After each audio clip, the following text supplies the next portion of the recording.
to Storytime with Judy. Our book today is Gullible's Troubles. Well, Gullible is a guinea pig, and he goes to visit his aunt and uncle and cousin, and while he's there, they pull some dirty little tricks on him because they know that he believes anything, and that's why they call him Gullible. Well, in the end, let's find out who gets tricked. Gullible Guinea Pig was visiting Aunt Sarah, Uncle Bernard, and Cousin Lila all by himself. His aunt and uncle and cousin knew Gullible would believe anything that he was told.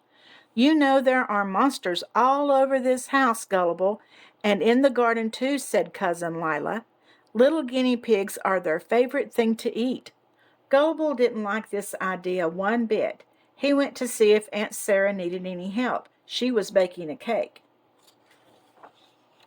But although Gullible tried very hard, he wasn't much help at all. So Aunt Sarah said, "Did you know, Gullible, that if you eat 50 carrots one after the other, you become invisible?"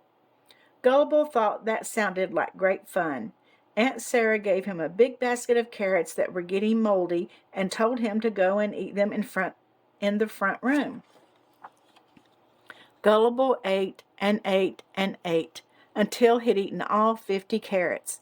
Then, feeling rather ill, he went and looked in the mirror to see if he was invisible, but he wasn't. He'd just gone a bit orange in the face. "They must have been too old," Gullible said to himself, and thought he'd go and see what Cousin Lila was doing. Cousin Lila was dressing up for a party. Gullible decided to dress up too. But he started getting a bit carried away. So Cousin Lila said, "Gullible, would you like to take these soccer boots of mine and try them out? They're the sort the real soccer players use." Gullible had always wanted proper soccer boots. He got out his soccer ball and went downstairs to put the boots on. But they were a bit big for him, and they wobbled when he tried to dribble the ball.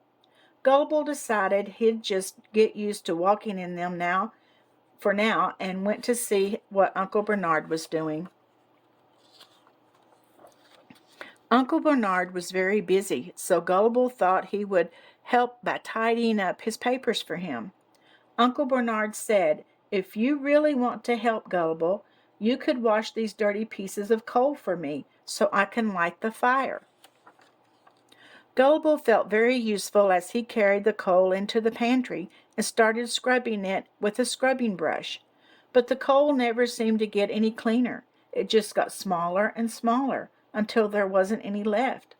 Gullible hurried off to find out where he could get some more coal. He asked Cousin Lila, who was in the front room checking out her party dress. "Well, the coal's in the cellar, where the cellar monster lives," she said. "But if you walk on your hands, it won't eat you." The cellar was very dark. Gullible carefully walked on his hands down the stairs and over to the coal chute. He could just see the cellar monster's feet sticking out from the darkest corner. He filled the coal bucket and made his way back up the stairs as quickly as he could, nearly bumping into his aunt at the top. "Aunt Sarah, remember to walk on your hands or you'll get eaten," Gullible cried. Aunt Sarah just laughed. Gullible waited and waited, but Aunt Sarah didn't come back. He ran to tell Uncle Bernard and Cousin Lila what had happened. "What nonsense, Gullible," said Uncle Bernard. "Lila and I will go down and find out what's going on." Uncle Bernard and Cousin Lila didn't come back either.